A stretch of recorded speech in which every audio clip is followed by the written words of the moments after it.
Halo saudaraku, video kali ini kajian ruhaniyah kita akan menjelajahi topik yang menarik. Panjenengan harus menyimak karena ini penting, yaitu 5 cara mujahadah tentunya yang bersanad. Apakah 5 cara itu? Bagaimana penjelasannya?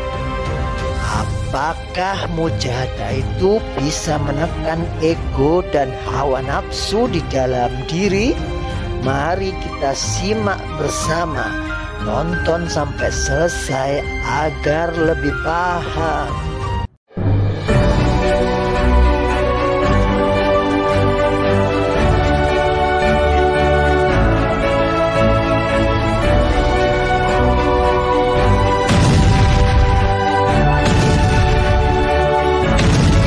Lima cara mujahadah.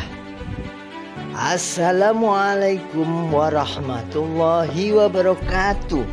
Selamat pagi, selamat siang, dan selamat malam saudaraku semua. Mari kita mulai. Definisi pembahasan. Mujahadah berasal dari kata Arab, yaitu jahadah, yang berarti bersungguh-sungguh atau berjuang.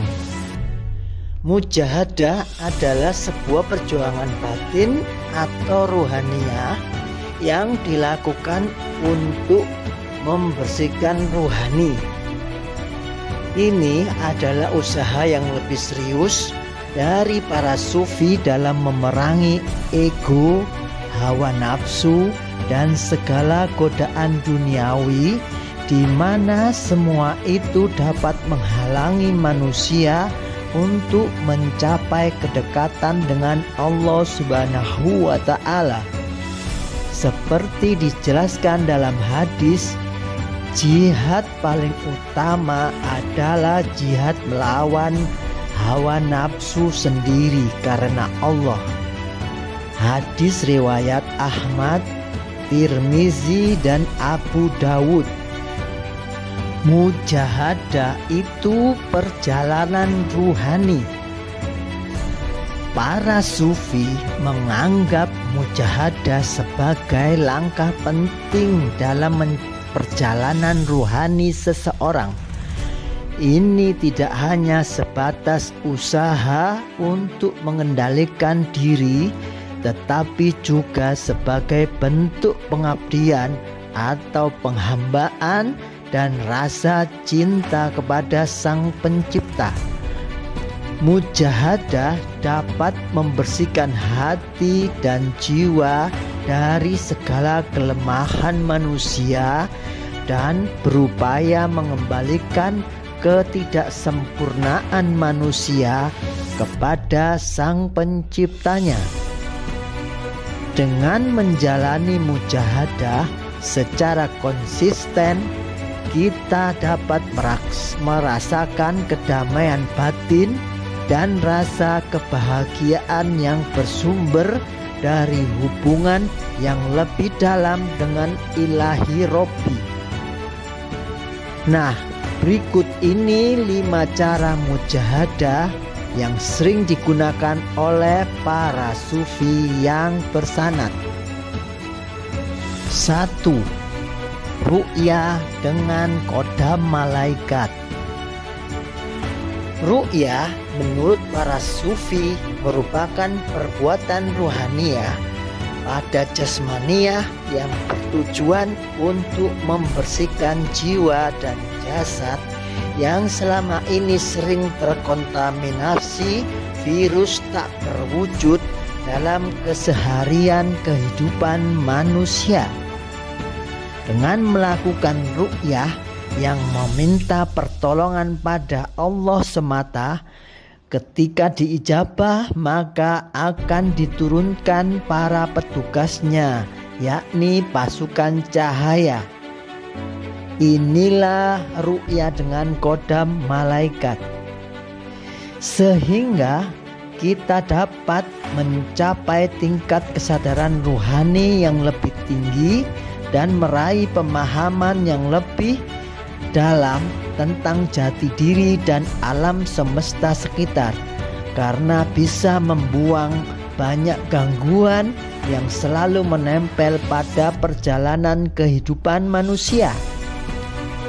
Proses ru'ya itu personal dan mengarah pada target kebersihan dan kedamaian ruhani, karena masing-masing orang memiliki muatan atau parasit yang berbeda-beda, baik itu dari jumlah ataupun kekuatannya. Pandangan para sufi, ru'yah bukan hanya sekedar pembersihan biasa, tapi sarana untuk memperlancar kebeningan jalur perjalanan ruhani menuju Sang Pencipta. Ru'ya dapat membantu dalam upaya melepaskan diri dari para penumpang gelap di wilayah ego dan hawa nafsu di dalam diri, juga sebagai sarana untuk membersihkan jiwa dari penghalang-penghalang atau hijab-hijab dunia materi dan mencapai pemahaman yang lebih dalam tentang hakikat kehidupan manusia. Jadi, ru'yah atau biasa disebut dongkrak ini merupakan perjalanan ruhaniah yang mengeksplorasi dimensi-dimensi ruhani yang tersembunyi dalam diri dan juga mengeksplor pada alam sekitar manusia yang sering bersinggungan kepentingan, misalnya dikirim orang. 2. Terapi bekam. Teknik bekam adalah upaya penyedotan darah dari dalam tubuh dengan bantuan gelas kaca atau bambu yang ditempelkan pada kulit. Bekam atau hijamah merupakan salah satu warisan metode pengobatan yang sudah ada di masa Rasulullah SAW dan menjadi salah satu pengobatan yang disarankan beliau sebagai ikhtiar terhindar dari penyakit. Bisa dikatakan bekam itu mengikuti sunnah untuk hidup sehat sesuai hadis berikut. Sebaik-baik pengobatan yang kalian lakukan adalah al-hijamah atau bekam. Hadis riwayat Ahmad. Nah, menurut pandangan para sufi, bekam bukan hanya sekedar metode pengobatan fisik, tapi juga memiliki hakikat ruhania yang mendalam. Para sufi meyakini bahwa bekam tidak hanya membersihkan tubuh dari racun dan penyakit, tetapi juga membersihkan kotoran jiwa dari ketidakseimbangan muatan ruhani dan gangguan spiritual, semacam virus yang mengkontaminasi sejak dari dalam kandungan hingga saat ini.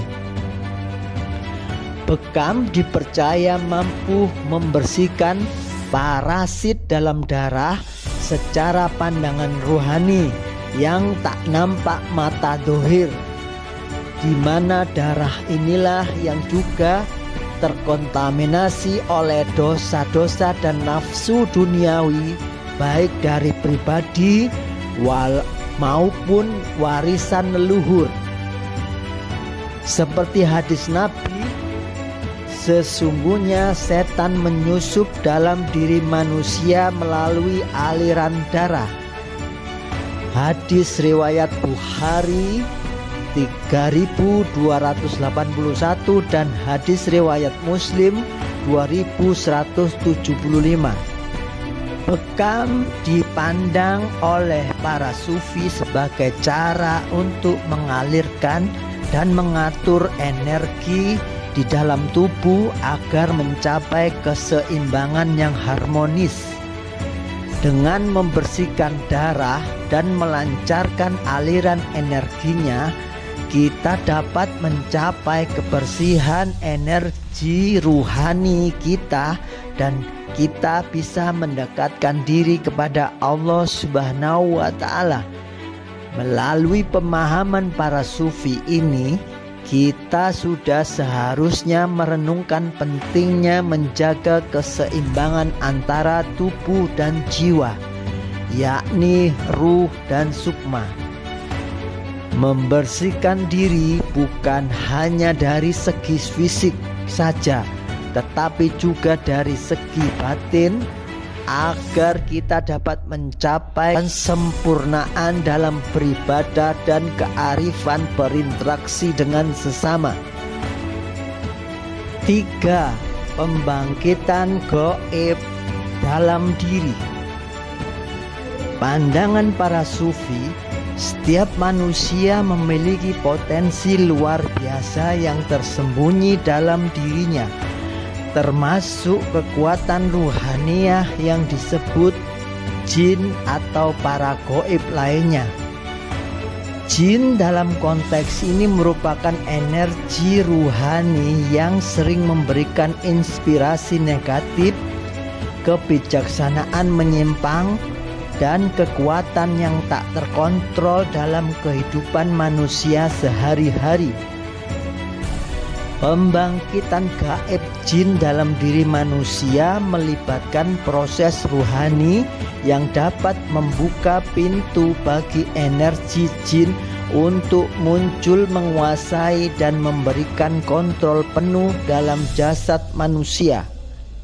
Setelah jin bangkit ke depan, bisa dilakukan interogasi keberadaannya, sebab musabab keberadaannya, dan akses lainnya dari dia.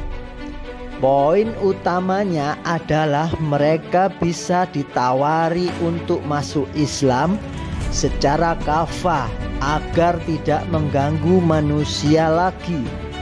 Kalau tidak mau, akan kita paksa untuk dikembalikan ke alamnya. Dengan memahami konsep pembangkitan gaib jin dalam diri ini, kita dapat meningkatkan rohaniah dan menjalani kehidupan dengan lebih baik lagi. Biasanya gaib fasik di dalam itu membawa kontrak perjanjian kerja, semacam surat tugas. Sebelum tugasnya aktif, biasanya mereka melakukan semacam hibernasi di dalam jasad manusia atau standby.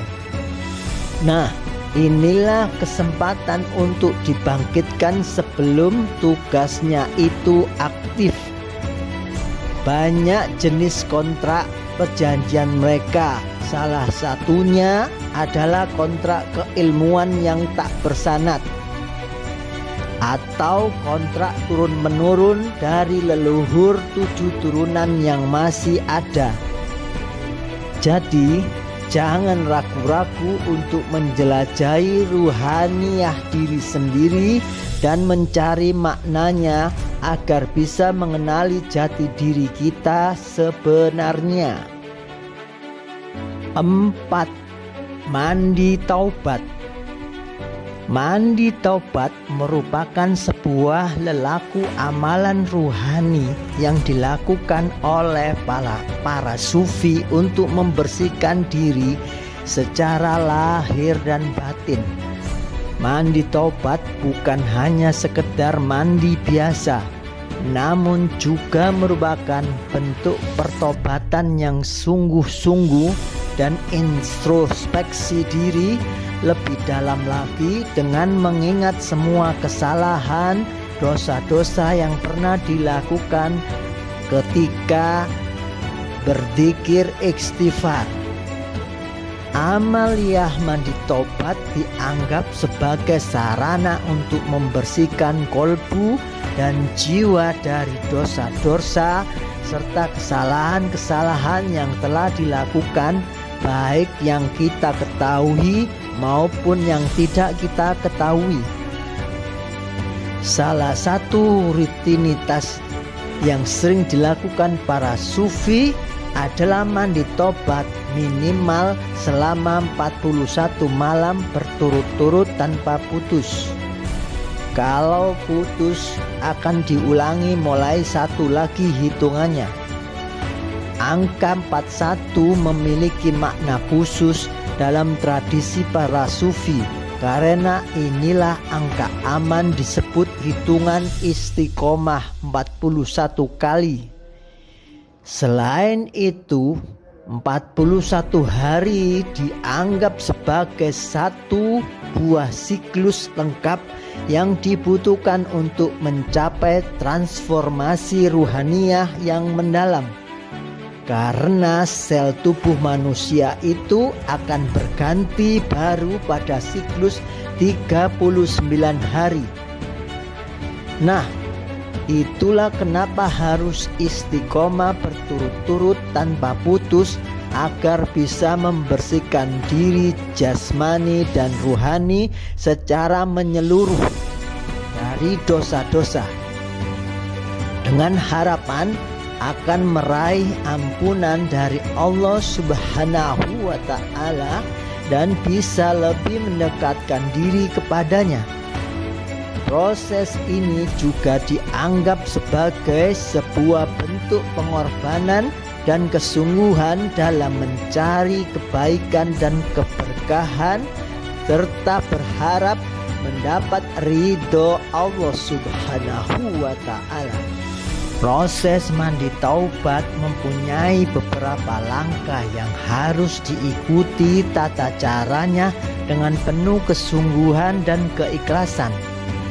Para sufi biasanya memulai dengan niat tulus untuk bertaubat yang ditujukan kepada Allah semata dan mencari ridha Allah saja. Garis besarnya adalah melakukan niat, lalu mandi taubat dengan tata caranya, lalu sholat hajat, dan terakhir zikir istighfar sambil membayangkan dan menyesali satu persatu dosa-dosa kita, terutama dosa yang besar. Selengkapnya bisa bertanya penjelasannya pada teman yang sudah melakukannya, atau biasa disebut ditalkin atau diajari.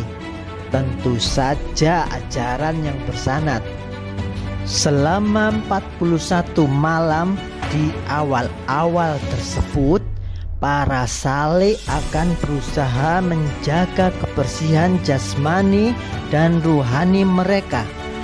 Di antaranya setelah mandi selalu memakai baju bersih yang baru dicuci, serta selalu berusaha untuk meningkatkan perbaikan kualitas ibadah dan keimanannya. Inilah yang disebut ihsan. Semua proses ini dianggap sebagai perjalanan menuju transformasi diri yang lebih baik dan mendekatkan diri kepada Sang Pencipta. 5. Zikir atau mengingat Allah. Zikir itu artinya mengingat. Yang namanya mengingat itu dengan akal pikiran. Apa bedanya dengan wirid? Menurut Kamus Besar Bahasa Indonesia, wirid adalah kutipan Al-Quran yang ditetapkan untuk dibaca berulang-ulang. Jadi kalau wirid saja tanpa zikir, tanpa mengingat Allah, biasanya tidak akan berefek apa-apa. Karena itu tadi, tanpa mengingat Allah. Hadis Nabi, zikir yang paling utama adalah la ilaha illallah, dan doa yang paling utama adalah alhamdulillah. Hadis riwayat Tirmizi 3383. Nah, zikir la ilaha illallah adalah sebuah bentuk pengingat pada pengakuan akan keesaan Allah dalam sebuah perjalanan penghambaan seorang manusia kepada Tuhannya. Hanya Allah yang layak disembah dan diakui sebagai Tuhan yang Maha Esa. Para sufi milenial yang bersanad saat ini menyebutnya dalam rangkaian zikir dari guru silsilah disebut zikir pondasi. Zikir ini adalah jembatan ruhaniah yang menghubungkan manusia dengan Sang Pencipta. Dengan mengucapkan kata-kata ini secara khusyuk dan penuh keikhlasan dapat membuat tercapainya tingkat kesadaran yang lebih tinggi lagi dan merasakan kehadiran Allah dalam setiap detik kehidupan kita. Para sufi sejati akan menyelami zikir ini dengan hati yang tulus dan fokus penuh pada kehadiran Allah. Dengan mengulangnya akan memperdalam hubungan spiritual dan merasakan keberadaan Allah dalam setiap nafas yang diambil. Hadis Nabi, Miftahul Jannati la ilaha illallah. Kunci surga itu adalah la ilaha illallah. Tiada Tuhan selain Allah. Hadis riwayat Al-Bazar dan Ahmad bin Hambal dari Mu'adz bin Jabal. Kalimat la ilaha illallah atau yang berarti tiada Tuhan selain Allah sering pula disebut kalimat thayyibah yang menjadi prinsip dasar ajaran agama Islam, di mana kalimat ini merupakan senjata paling ampuh untuk membebaskan manusia dari belenggu-belenggu manusiawi, dari segala bentuk kepercayaan yang batil. Kalimat ini terdiri atas dua fokus, yakni penolakan atau negasi dan penetapan atau afirmasi. Penolakan di sini adalah ungkapan yang pertama dalam syahadat, yakni tiada Tuhan, atau penjelasannya artinya tiada sesuatu bentuk sesembahan apapun. Kemudian dilanjutkan dengan ungkapan yang kedua dengan penetapan yang sempurna, yakni kecuali Allah. Nah, zikir la ilaha illallah sesuai ajaran guru silsilah adalah amalan rutinitas ruhaniah yang akan semakin mendekatkan diri kita pada Allah sesuai makom derajatnya masing-masing. Mengucapkannya dengan penuh keikhlasan akan dapat menguatkan kolbu dan jiwa kita, yakni ruh dan sukma kita. Ringkasan pembahasan. Jadi 5 cara mujahadah, yakni bersungguh-sungguh berjuang untuk membersihkan diri, yang sering dilakukan oleh para sufi adalah 1. Ru'yah atau dongkrak. 2. Terapi bekam secara berkala. 3. Pembangkitan gaib dalam diri. 4. Mandi taubat yang rutin. Dan 5. Zikir la ilaha illallah setiap hari diperbagus sampai sinkron. Perlu diingat saudaraku, semua kehendak sejatinya dari Allah.